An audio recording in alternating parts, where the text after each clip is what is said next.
Tuli bulu la wan, balu yu la misal, nga dal di koy gëm, dil deklo,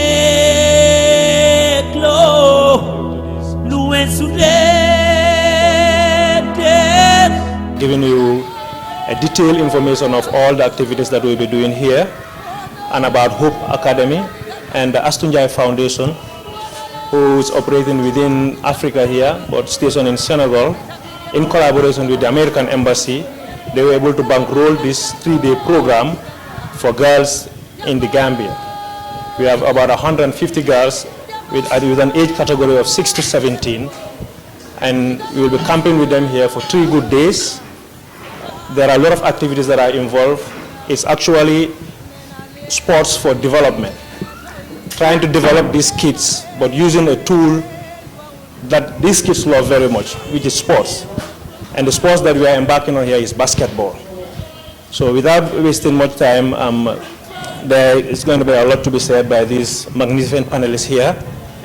First we have, to my right is Susan. Susan is the representative of the American Embassy, Gambia. Susan is sitting on the ambassador's seat here, and then she'll be answering questions with regards to anything that has to do with the embassy in collaboration with ASTOUNDIAYEF Foundation. I head the association ASTOUNDIAYEF pour les filles, ASTOUNDIAYEF, that is here today in BANJUL to be able to bring girls together, women together in this Women Month of March. And doing it in partnership with the U.S. Embassy in Gambia and Hope Project. And really thankful, as I said to the kids, the girls this morning, to have the opportunity to be just girls and women and being able to empower each other through the power of sports in leadership, mentorship, and health. That's pretty much the gist of this project, and I'm grateful to be here. Holding the first ever girls basketball camp and giving us the chance, Hope Basketball Academy, for hosting them.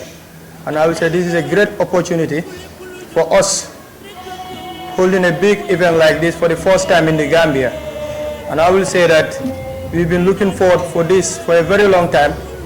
But with the help of our founder, Mohamed Jimjai, who is away for now, for helping us having this opportunity for the girls to have a big camp like this. And I will say a very big thanks to the ASTOUNDIAYEF Foundation and U.S. Embassy.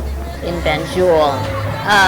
As Astu mentioned, this month is Women's History Month, and it's a time when we honor the contributions that women have made across the world. But it's also a time to look forward, and it's a time to look at the next generation of women and how we can empower them to be as strong and as powerful as the women who've gone before them. So that's why having this event this month is just so wonderful for us. As we see time and time again, when you empower young girls, through these type of programs, the benefits are enormous and they're long-lasting.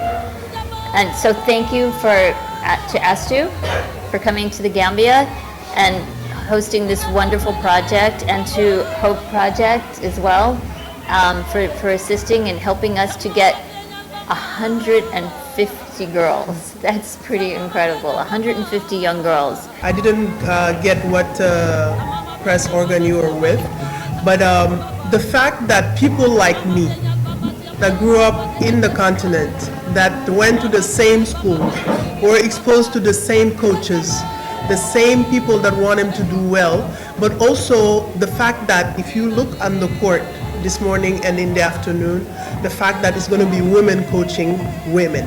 We didn't grow up having that. It was a lot of male coaching, which I don't say is bad. I made it to the WNBA, so it wasn't bad. But it's women, and it's verified that young girls stays more in sports when they are mentored and coached by women. So it's important for them to be safe, feel like they are being heard on some of the issues that matters to them. That's just one step. But mentorship and role modeling is one. But also hosting these kind of get-together where women only see people like them, knowing that it's possible. Because honestly, if you hear my story, if I made it, any of them can make it. So mentoring and role modeling is really key to this. The girls, we have not had that partnership that you're saying with that organization. This is the first time I've been told, and it can be verified, that many girls have been brought together, thanks to the U.S. Embassy, to be able to do collectively a sports in over 3 days.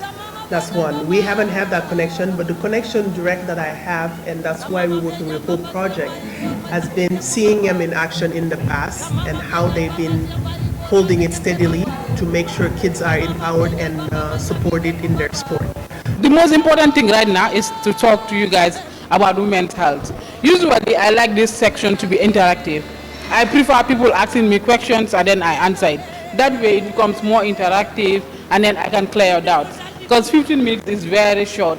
And then I know that girls usually have a lot of questions. Sometimes it's very difficult if you are at this age to talk to somebody else. And then you might end up landing in the wrong hands. That you might ask the wrong person the wrong questions, and then sometimes it might land you into trouble. So where do we even start? I think at this age is where puberties usually start, menstruations, pubertal hairs and all those. And then you need to know how to take care of yourself, which is very important, because hygiene at this age is extremely important, especially once you start seeing your menstruation. I think you all know menstruation, right? That is the period. The other thing is, a lot of people make the mistake of how to wash their private parts. So usually what we advise is usually from front to back, not from the back to front, because that way you introduce infection. So when you are cleaning yourself, it should be front to back. That way, because what comes from the back, you know, women, we have holes. We have like 3 holes, 1, 2, 3, where the urine comes from, where the menstruation comes from, and where the poop comes from. It's okay. I can be your age mate at this point. You know, so all of those holes need to be cleaned. And then it's very important the way we clean them. So that's why we usually advise it should be from front to back. That way you don't introduce the infection into the vagina. That is important. So I talk about the part and then how to clean yourself as well.